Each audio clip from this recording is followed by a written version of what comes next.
when I get pushed or if someone goes against me, then the villainess comes out. Welcome, everyone. Thank you. Season 2, House of Villains. How would you describe this season? I mean, it would have been better if Safaree wasn't there. Yeah, I would have really enjoyed it if they would have just not had Wes. He's a really bad person. All right. A little bit of tension between the two of you, or Listen, just all in good fun? I'm getting paid extra to be in a room with him right now. Let's put it that way. I am personally offended by just about everything he does. I went into it I was like, oh my God, I didn't know anyone. And I was all about meeting, new people. And I had an instant connection with Safaree. Wes, I really wasn't sure about him, just because he was really standoffish. Yeah, see? And we became friends. I'm an acquired taste, but so is caviar, so.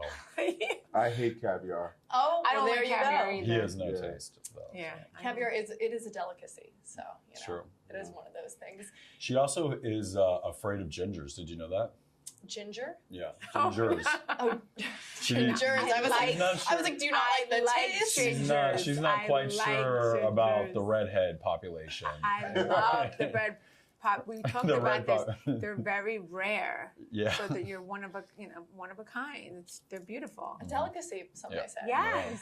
An acquired taste. There you go. So coming into this season, who would you say brought the most drama?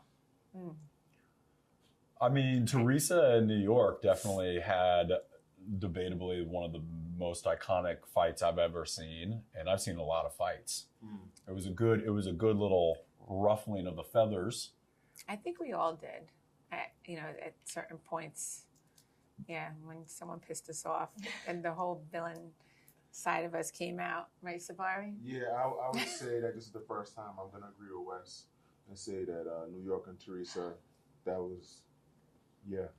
Let's talk about that for a second. What was that, confrontation like? Where do you stand now? We were roommates, and then all of a sudden the tables turned. The tables turned. Who turned on who? She flipped the table again. How are you guys now? It's not good. Yeah, it's bad. That's why she's with us. Yeah, there's a restraining order. Yeah, they tried to put her with New York, and she said, no, I'm not doing it. So, I mean, New York and New Jersey, that is kind of like a long-standing rivalry, I know. When she said that to me, I was like, yeah, okay, let's do this. Yeah, she's like, New York meets New Jersey. And I was like, okay. But you were like, New Jersey knows how to get down. Yes, we do. Yeah, Wes, with Wes, I didn't threaten him, but he thought I threatened him. She threatened my life. She came up to me and she went like this to my throat and was like, if you do this, I'm going to slit your throat and I'm going to leave a dead horse in your bed. She godfathered me. Only if he goes against me. You know what? Can I say one thing? There is something about Teresa. I remember one time she came up to me, she just looked at me and said, Safaree, you don't want to go against the family. I was like, damn, that felt deep. Yeah. Well, she is scary. Yeah. Yeah, very scary. You respect her, but you don't cross her. Safaree, also, you are the coat king. Talk to me a little bit about your wardrobe this season and all the outfits you wore, all the coats. They're fake. Yeah, it was faux fur, for anyone who's watching. I don't know, I feel like I went into this and treated it like a fashion show. I had boxes of clothes shipped in, suitcases on top of suitcases. Yeah, we were neck and neck in the suitcases. Yeah, me and Teresa had the most wardrobe, most clothes, most shoes, coats, everything. And we took it in pride. Definitely. And also, and then we gave Wes some hints. Yeah. Well, I mean, if I had small biceps like Safaree's, I'd wear coats too. Throw a little shade. Safaree, also, we saw a moment where you and Kandy get a little heated, and you brought up your ex, Nicki Minaj. What was going through your mind when you heard that? You know what? I knew. I said, yo, I know this is going to happen. I just knew it. I said, if I cross him, I was like, I know at some point he's going to say it. And he said it. And it cut me deep.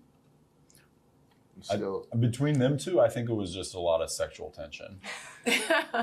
He was sick. Teresa, also, you're the first one out of the car. You said you don't think you're a villain, just a loud Italian, a passionate loud Italian. On a scale of flipping a table to a namaste, Teresa, where do we see you this season? I would say I'm a villain, so I want the title. So you're gonna have to see, when I get pushed or if someone goes against me, then the villainess comes out. Never go against the family. Correct. Wes, also you came in with a lot of strategies. You were thinking ahead. You were playing chess, not checkers. Mm-hmm. Talk to me about. Actually, he came in with a lot of nothing. But finish, Wes.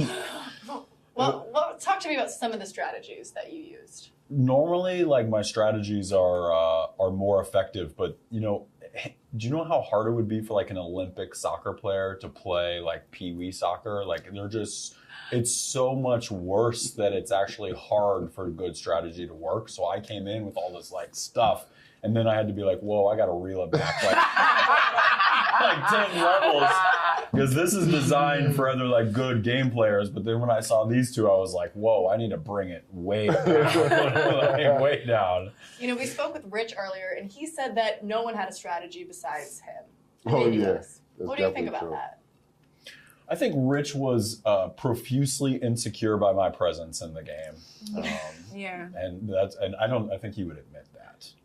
Well, the two of them are gamers, so Yeah. obviously, I'm sure they had the biggest strategy. He's rusty though. He had his eye on Wes hard and heavy. In multiple ways. Yeah, he couldn't take his eyes off of him. Teresa, obviously you've been on Housewives for years. You've done Celebrity Apprentice. You've done other reality shows. You've also went to prison. You've dealt with that part of your life. Which part of the life do you think prepared you the most for this? Obviously, in the first challenge was us breaking out of prison. Oh no! Oh my God, it's jail! What the hell is this? Not the jail. Oh wow, my prison didn't look like this. Yeah, I would say all of it. You also mentioned that Victoria, you kind of looked at her as a daughter. If you could bring one of your daughters to help you, which one would you have brought? They're all so different. I mean, I would say Gia because she's the oldest. Listen, you never want to Gabriella is like a Wes. You never want to put a daughter around Safaree. So neither of them should come. That would not be safe.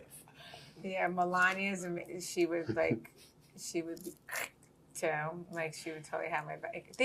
They're all, I would say all four of them if I could bring all four of them. Yeah, because they're all badasses. Yeah. Wes, you also said that cults are built with vulnerable players. Do you feel like you successfully created a cult in the house? I think I did. I started with my most vulnerable, which was Safaree, and then I worked my way down from there. Yeah, I thought me and Wes were like really like friends, and then as time went on, I was like, wow, he's been using me this whole time. Yeah, like a puppet. Yeah.